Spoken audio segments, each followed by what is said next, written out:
Hello and welcome everybody on this Sunday evening here in Cape Town and wherever you are, morning or afternoon. Hope you're having a good day. So, we have a very interesting topic today that is on everybody's mind. I think if we had to put in a value system of what people are thinking about most, what do you think the top three things people are thinking about? Let's do a test. Let's do a test. Let's say money, health, relationships. Okay, relationships. Yeah, that's the one that I've been speaking about the most recently. Relationship, which is really interesting because all three are very interrelated. The relationship that we have for money. Do we have a healthy or unhealthy relationship with money? Which is really interesting question. So I approach the topic of money and abundance through a Zen understanding. So what does Zen have to do with money? Quite a lot, actually. I look at everything as energy, and I look at money or health or abundance or relationships very much related to energy. So, coming from the background, understanding some of the Japanese culture and the Asian cultures, we could say Chinese cultures and maybe Indian cultures, actually, we can say all ancient cultures, they believe that everything is energy, and the energy that we emit affects everything around us. So ultimately, we look at the world inside out rather than outside in. Most of us look at the world outside in. So, in other words, if I've got a good relationship, then I can feel good about my relationship. If I've got good health, that means I can feel good about it. So, we wait for something out there to change the way that we feel inside. And so, from the Eastern teachings, you could say, is that everything's alive. I don't know if you've seen in Japanese cultures where, in many traditional cultures, before they eat, they give blessings to the food. And you know this in many religions and cultures that we thank the food. We bless the food because it's an energetic source, and somehow our intention affects how the food digests within us and how it nourishes us. And that's also the case. If you have someone who's grumpy and angry cooking your food, you'll find it won't digest as well as someone who is in a high state of flow. There's definitely an energy transmission. And because we live in the world of science and facts and figures, people don't relate to this.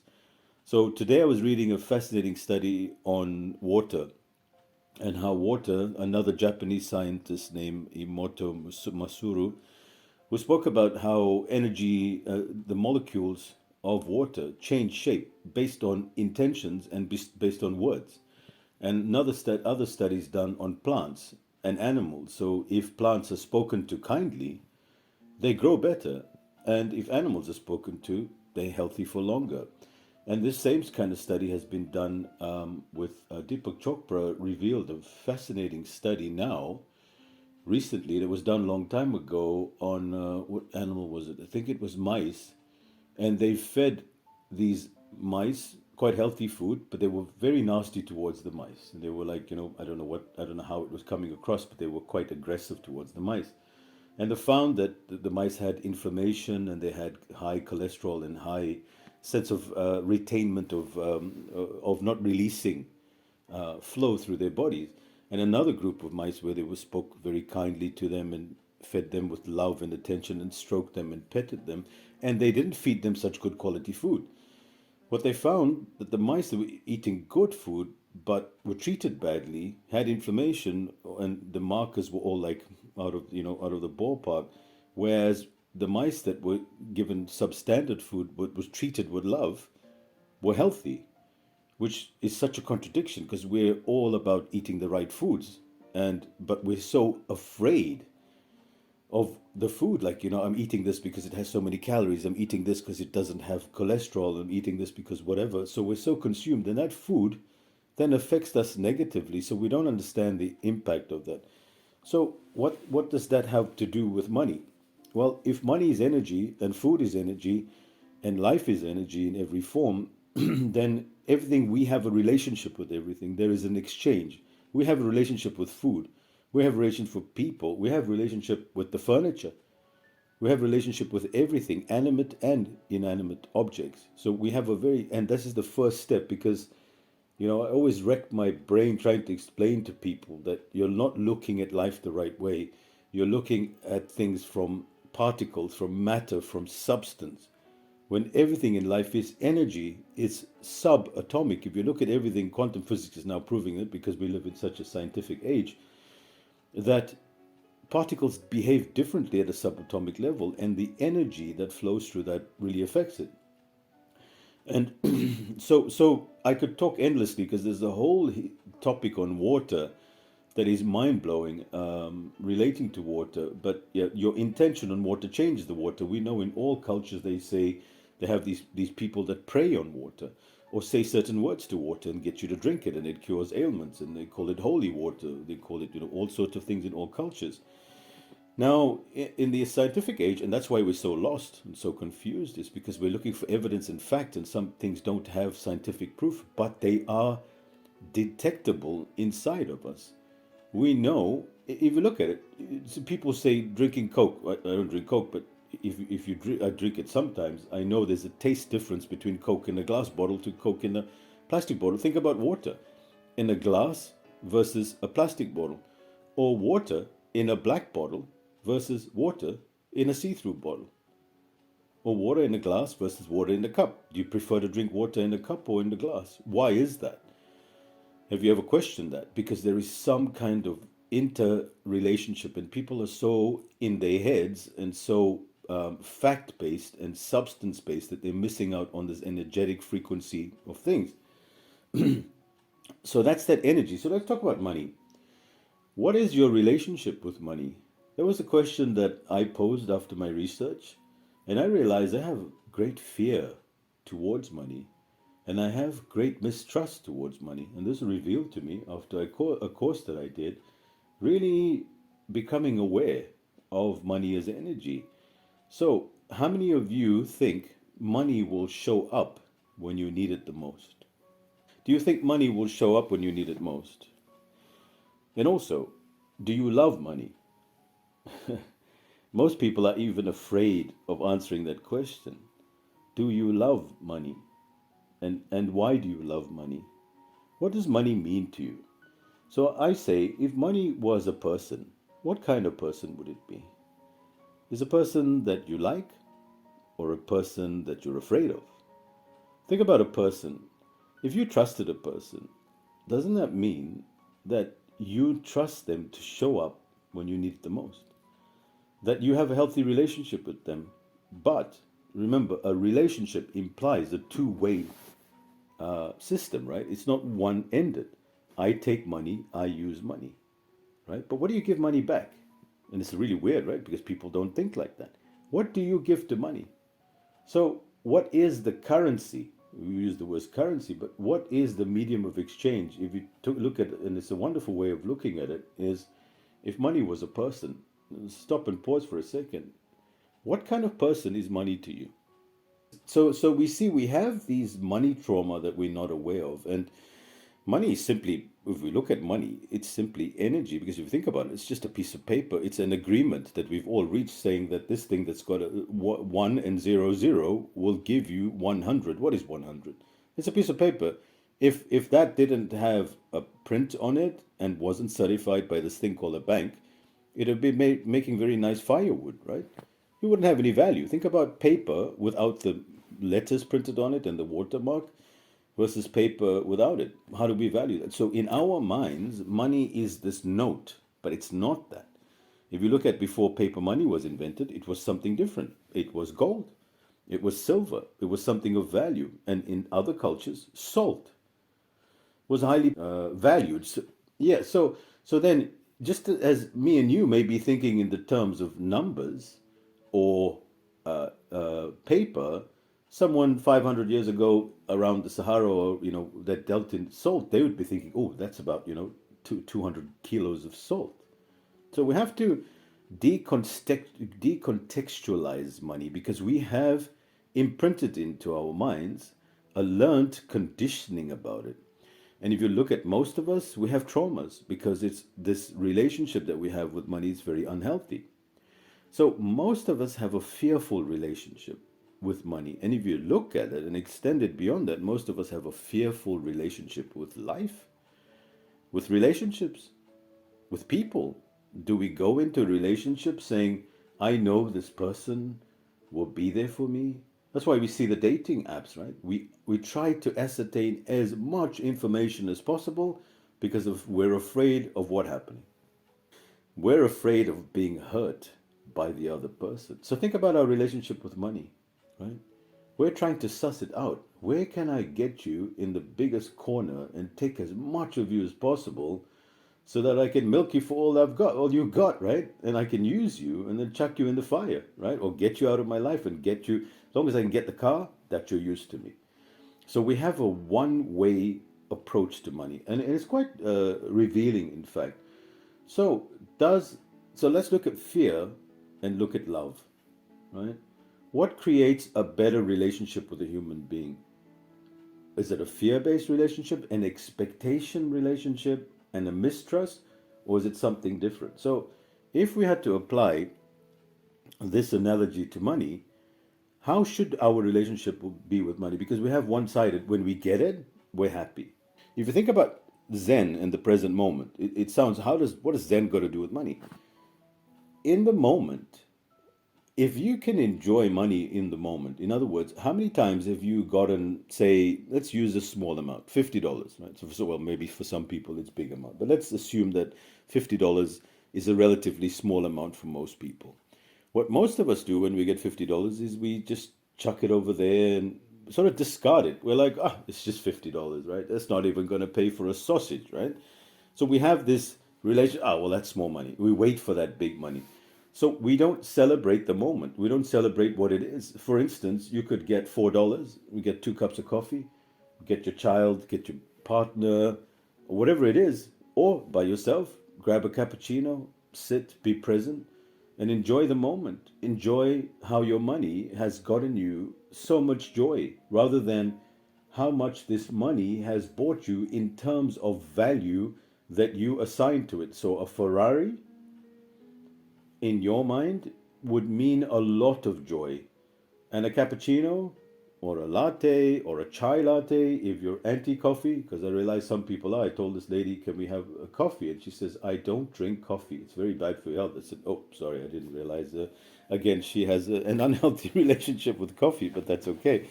So whatever tickles your fancy in that way. So then, how do we approach money? So we want it. We don't know how to value the small amounts, right?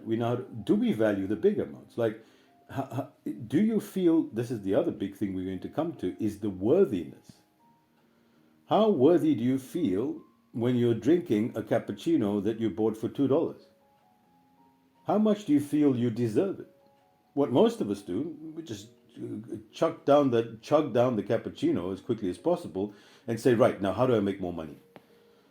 So the money that's come is looking at you. Imagine the coin staring at you, or the note going, you didn't even recognize me. You didn't give me the time of day, you selfish bastard, if you're a guy. You know, I mean, I was here, I got you the cappuccino. You didn't even say thank you. You didn't even enjoy the cappuccino. You just chucked it down, wanting more of me. You know, it's like you'd think I'm a piece of meat, right? So it's a wonderful type of analogy to how we see money in that particular way. So when money comes in, we're glad, but when money goes out, we're very unhappy, right? So this is where Ken Honda talks about in his book called Happy Money, that you, in Japanese, arigato means thank you. Most of you would know that. So he says you have to arigato your bills, arigato your expenses. So when you pay the bill, you say thank you for this bill for electricity. Now I can keep the lights on in the house, and we can watch TV, and we can, use our devices and come onto this call, for instance.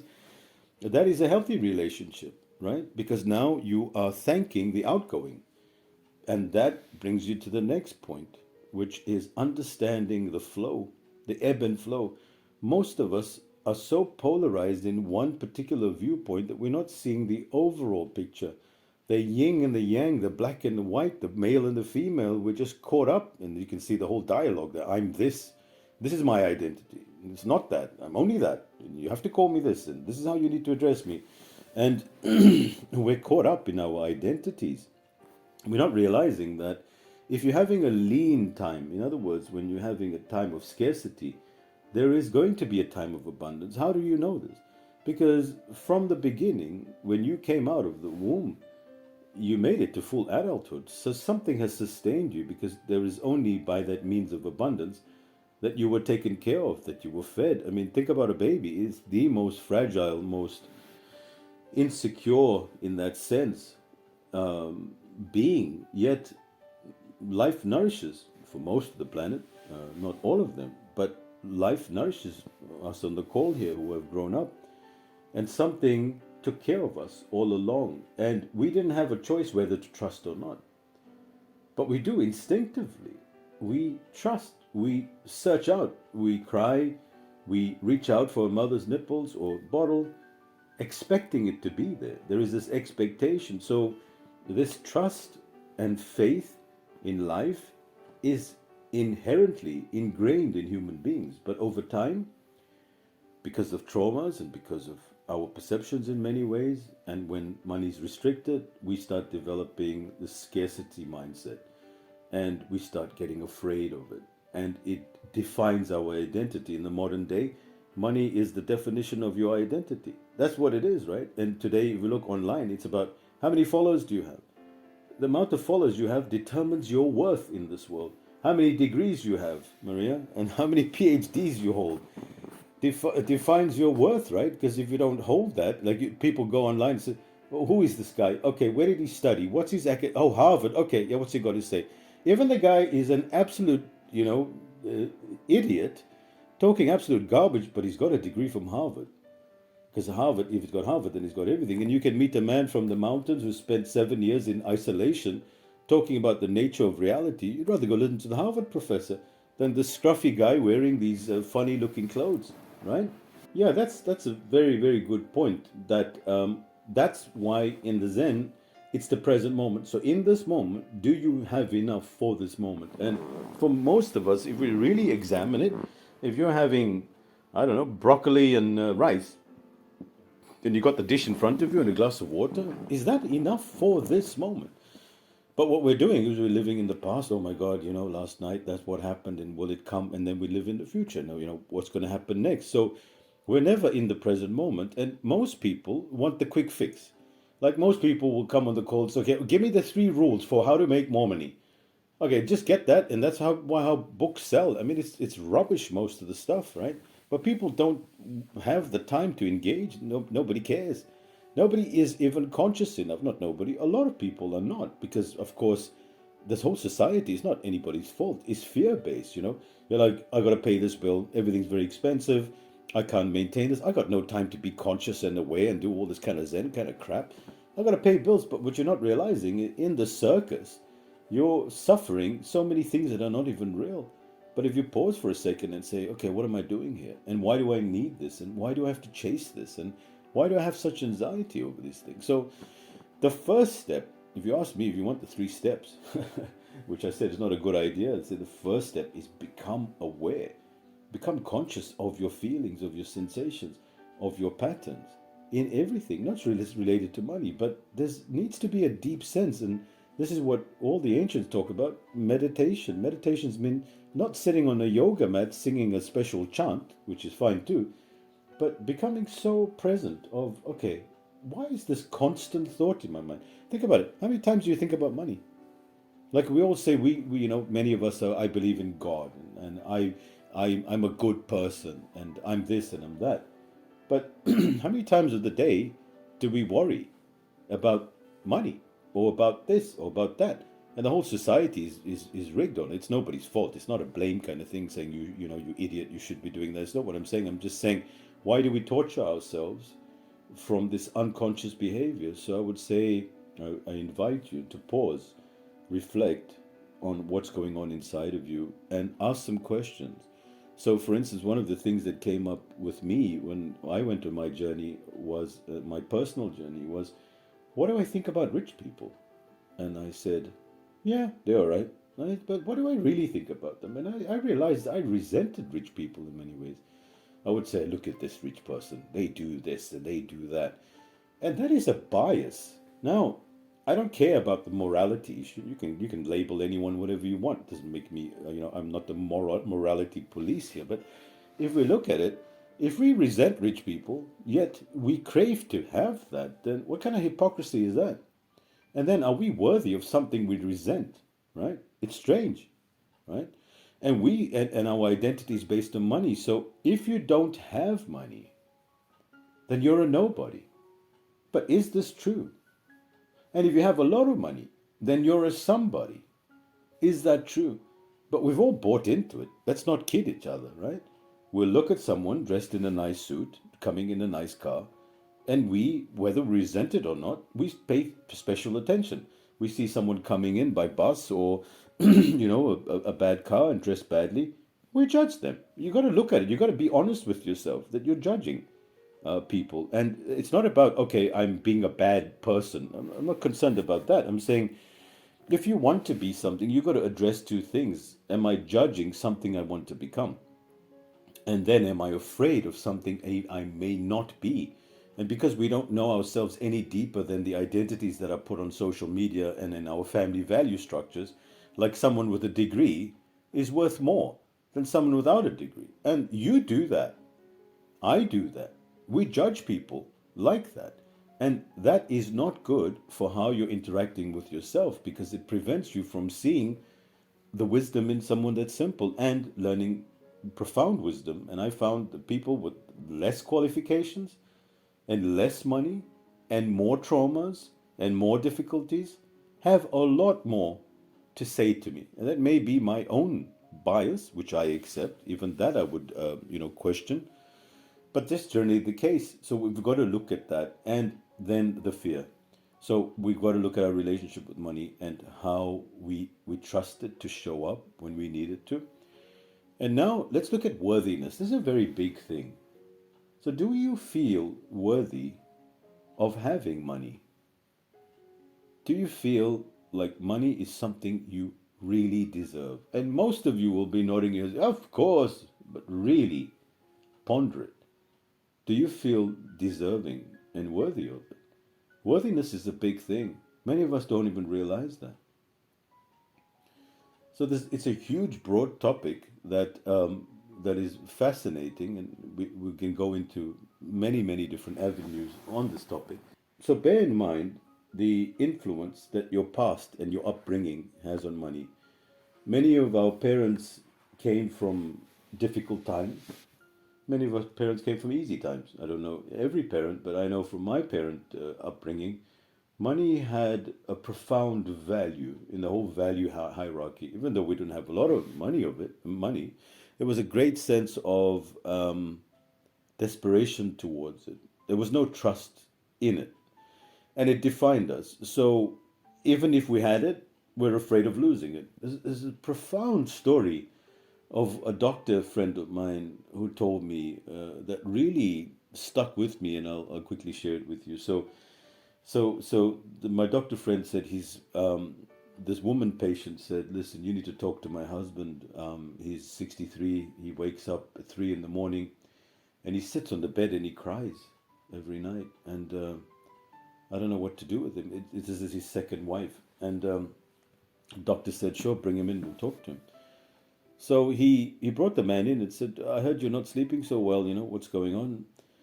And what's causing all your distress? And he said, well, when we were younger, I was married to my previous wife, and we had 2 children, 2 boys, and my wife died, and she died young of a disease, and I was so worried about what's going to happen with them.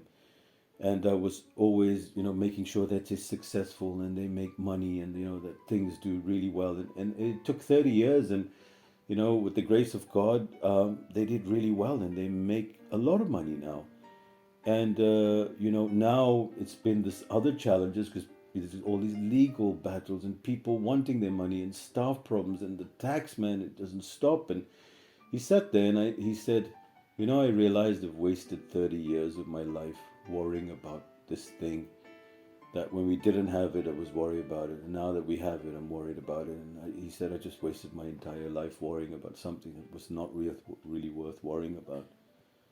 And he's just so sad because life has passed by and he could have done so much more. And that story really stuck with me in how we create an identity around success and position and fame, all the rest of it. And yeah, I think it's a profound lesson that beyond our identities, we of course go strive in your career and make lots of money. But there is this thing called life that can be had with a cappuccino and a newspaper, if you read that, or your tablet. But there is that, or a sunrise, or a sunset. And we need to value these things because if we only value paying our bills, which we know sometimes never happens, right? And also look at the energy we're paying towards the bills. There's great resentment. So it requires an entire restructuring and an uncovering of your identity. Now let's talk about joy. We spoke about fear. How much of your day is spent looking for joy? Honest with yourself. Ask yourself this question. How much of your day is spent in seeking joy? Remember, the reason you want money is because it will make you more happy, right? So how much of your day is spent pursuing joy? So if money shows up tomorrow, you say you know how to feel happy. But do you know how to feel happy? Do you know what joy feels like? I've seen people spend all their time making this money, sad, depressed, all the rest of it. They get to a particular point in their life and they've got the money now, but they don't even know how to enjoy it, right? And you get some other people who do know how to enjoy it. So I would suggest to you that your willingness to find joy in your life, and that's the worthiness, right? Do you find joy worthy? Are you worthy of receiving joy? Are you worthy of making life a joyful experience? Or is the purpose of life is to make money and then be happy? So if you never make money and never achieve those targets that you've set, then what has your life been spent on? Right? And I ask myself this question all the time as I go through paying bills and going through all the rest of it, is that what am I doing here? I'm kicking the joy down the road for a time that may never arrive. So how am I living now? So that's something for you to really ponder. I'll pause there for a second. Is one of the topics on money as energy. You see, money goes towards things that give other people joy. This is something that I've found to be factual and beneficial. That when you use money as where you realize that money goes as energy flows, and you enrich. If, for instance, you go to a restaurant where people are happy and people are enjoying the food and they're loving the food, that energy is creating that money is spent with such great joy. There's so much love in the food that energy comes back to you. So if when you engage, like what Raoul was saying, that engaging with audiences, inspiring them, they're happy to pay for it because you've provided value. And that's the important thing, that what we tend to do is not look at numbers and figures only. We say, well, how much profit can I make? Is this worth it to me from a financial perspective? And you get so lost in that stupidity in many ways. Sure, paying bills is good, no doubt about it. But if you make it all about just paying bills and profitability and spreadsheets, then you first of all you've killed your soul, right? Because you've sold your soul. You're just putting a number. It's a means to an end, and you're living in this instrumental thinking, which is means to an end. How much can I make from this? And so. Yeah, I had a wonderful conversation with a dear friend of mine in India as well, and he was just telling me how people are just so concerned about how many followers you have, what your numbers have, and it's so boring, right? And to me, it's just not interesting. So I choose to live in a universe where I give value, enrich people's lives, and in return, that money flows towards me. I was just sharing with him that during the time of COVID, I was sitting there going, well, how am I going to feed my family? Because I was doing in-person coaching, and I said, well, I'm going to go on LinkedIn and tell people what I do, and I said I'm going to give it all away for free. There's many people charging very expensive courses on what I'm talking about in quite a few of my free sessions, and I do this as a way of giving back. And for me, take it, use it, and if it serves you and it helps you, that's great. And so I did that in COVID, and as a result, which I did not see coming, because it was this great trust that I had. And sometimes we get overwhelmed with fear and we don't trust so much. But if you do things for a joyful reason and you follow that joy because you want to do it rather than saying, I need to do it, something else changes. And that energy, there's a short period of transition. It's almost like, they say God is testing you. Follow your joy. And you follow your joy and you serve people and you want to give value and want to give something of substance to people, it comes back to you. It always does. This energy, and it's the giving that creates the receiving. It's not the other way around. It's not that okay, you give me this, then I give you that. It's the other way around. You give, and so you give something for free, or you provide something with joy. Like for instance, a lot of people say, "Sorry, that's not part of my job description. I will not do that." And that is killing the flow of energy and killing the flow of money and killing your joy. Because what you should do is say, well, it's come to me. Sure, I'll go do that. No problem.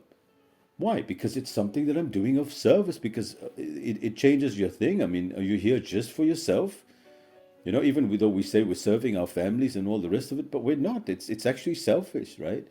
But if you can prefer the other over yourself, I mean, it's all in the Bible and the Quran and Bhagavad Gita and whatever text is this serving of humanity, right? Of giving back, and that money flows towards you. And so money is neutral as well, because a lot of people say, how do bad people get money? Was one of my questions. But one of my mentors was telling me, money is neutral. It goes. It's just an energy. And the more and another wonderful tip that I got is go where money flows and watch money flowing. It's almost like you're in the more your attention is on it. So, go to a busy marketplace. Go to a place where you see transactions and you'll start noticing patterns of what shops are busy, what shops are not. And also that it's not just about how much volume there is. Like for instance, you can walk past the fish shop and you can see them selling fish at $2. At the end of the day, they'll make, I don't know, $20. And then you'll have another shop selling rugs. And they'll sell one rug and they don't have to work the whole week again. And you go to another shop and it's a real estate company and they can sell a house and for 6 months they don't have to work again. So there is this disproportionate value that we need to understand as well. So that's the joy that you're getting from what you provide, and money is the byproduct of your joy. If you approach it like that, in asking this question, how much joy can I give to people today? Imagine that, because it changes it entirely, right? Because your whole transaction with life is, how can I serve you today? Of course, McDonald's and all these people, because of course it appeals to the human nature. How can I serve you? So imagine you woke up saying, okay, how can I serve humanity? Because that really breaks something in you, because you're like, okay, how much can I get to pay my bills? And how much can I pay for my car? And how much can I pay for this? And you're just going out there with a terrible energy because you're just trying to take and take. It's not about giving, right? And people say, life is give and take. I'm saying just give. Don't worry about the take. The take will be taken care of, right? But if you go out with that energy of how can I serve you and how can I bring you more joy, how can I simplify your life? How can I remove the burdens that you face? How can I somehow enrich your experience? I think that's a natural consequence of very healthy energy. And it may mean that you won't make a lot. But think about it. Some people sell their souls, doing everything by the book, not following their joy, and they're still getting just as much as you. So it doesn't really mean one way or the other. If you do what you love and follow your passion and follow your dreams, it doesn't mean you're going to be rich. It doesn't mean you're going to be poor. You can get someone else who says, okay, scrap the soul, what my heart wants, all this rubbish. I've got bills to pay. They're sitting there on a 9 to 5 job and they're still in debt. But how are they living? I mean, their souls are dead. So it's this value transaction with life that we really need to capture in its essence, as well as this of the joy experience. So Deep gratitude is one of the profound elixirs to healing so much. Is this because then, other than the fact that you get to do so much more with a little bit, it starts creating more flow. And so, look at your relationship, investigate your relationship with money and abundance, which all stems from the joy of life. Do you feel worthy of joy? Because if you do feel worthy of joy, then everything flows with joy, which is money, relationships, happiness. And it's very easy to just pay lip service. Oh, yeah, no problem. Yeah, I can get, yeah, I'm worthy of it. It's not as simple as that. Because I have this thing called the Joy Project, and we have a few people on it, and they're uncovering all these things, right? Maria's on there, Sadia's on there, Sergio's on there. Who else is on there? Oh no, Hayat is on the other group. But yeah, you start seeing these things in these patterns. Like, wow, is it so difficult for me? I'll give you an exercise if you'd like to tomorrow. See how much joy you can feel and have only the thought of, I want to find joy today. It doesn't mean you have to stop doing what you're normally doing, but to find joy in everything that you're doing. And every thought that you think about how many of those thoughts are joyful thoughts. And how many of those things are filled with gratitude and, just feeling the flow of life? How much are you feeling life? You'd be surprised of how many of your thoughts are victim mentality. I can't get that. Why is it so difficult? Why do I keep on have to do this? That's 80% of your dialogue, maybe 90%. And if something surprises you out of the blue, you'll be like, oh, that's great. But the rest of the time, investigate carefully because many of us are not aware. We're very unconscious of how much victim mentality we have, and victimhood cannot lead to joy. Feeling that life or someone or something owes you something is making you feel like a victim, and that's disempowering you because you're not feeling empowered. Feeling empowered means that you deserve joy and you're searching for joy and you're spending the day. So try that for a day. See if you can make from morning till evening, just one day, all about your joy while participating in all your activities. It's not like I'll book this for my retreat in December when I've got a day off. That's not what I'm suggesting at all, because that's not authentic. Because you say, I'm living with joy, I'm worthy of joy, which means I'm worthy of abundance, I'm worthy of wealth. And you'll be surprised if you're really honest with yourself that you don't feel that much worthy of joy. And it all stems from that. So if you can make a day of joy and happiness, then you're worthy of it. And it changes entirely. So yeah, I could go on to so many different angles here, but for now, I think for today, it's quite a lot of material covered there. So then, in closing, I would suggest that you recognize that your relationship with money and with abundance and with life may not be ideal.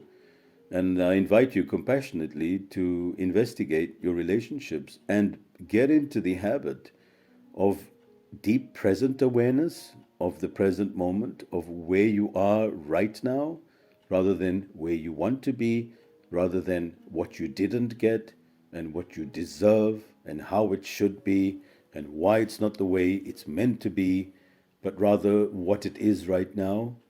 I would suggest that you really dive deep into the present moment, and that takes some practice because we're not used to living in the moment, we're used to living in our heads. And then, secondly, start practicing a deep sense of gratitude for the money that you have. So, if you have some money in your wallet, these days it's all credit cards, so it's even more artificial and more difficult to make any direct association with it. So, I recommend you get some cash, or get some gold coins, or get something physical. And so, whatever is in your wallet, bless it. Say thank you for showing up. If it's $2 or $1 or $10, bless it. Say thank you. I really appreciate you showing up. And there's a wonderful thing that Ken Hondo talks about. It's like, give it a special attention, that money in the wallet. Put your wallet in a nice place. Protect it. Keep it safe. It's like you're honoring what's in there. and from my old days growing up with my auntie, she would always say, if you put $10 in the till, because she was in the retail store, that money will make more money flow towards it. And there is some truth in that. I regard these wisdom from the ancients and from old people and people of wisdom as profound insight. So just as if you put the $10 in there, more money will go towards that. So money sort of, and it is true because energy goes where your attention goes, right? So if your attention is on gratitude and flow and thanking what you have, what does that do? Creates more of that. But think about that from joyful moments. The more you celebrate the moment, the next moment's going to be the same as the previous moment. And the more you hate this moment, the next moment's going to be like the previous one. And the more you resent all your bills, the next moment's going to show more of that. So if this moment is filled with deep gratitude and joy, you've pretty much created the next moment. And if you can live from moment to moment, then you've created 10 blissful moments. And that's enough for a lifetime, I think. And if there's enough interest, then we'll take this topic much deeper and we can develop some practices. Like I said, I have this thing called the Joy Project, which will show you so much of what you have not seen in how we're living with such a scarcity mindset when it comes to joy. And I'm loving it. I myself, I am guilty of all these things that I mentioned, by the way, every day.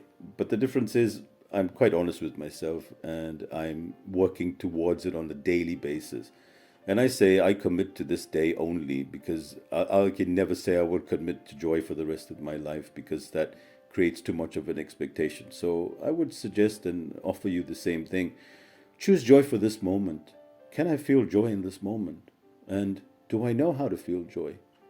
And if you don't, then I suggest you better get cracking because life goes pretty damn quickly, as we know, seeing how many people are dying and disappearing, which is not a bad thing. It's part of life. But we have this precious moment, one more sunrise, one more sunset, one more smiling face to look at. That's, yeah, where we can start, I think.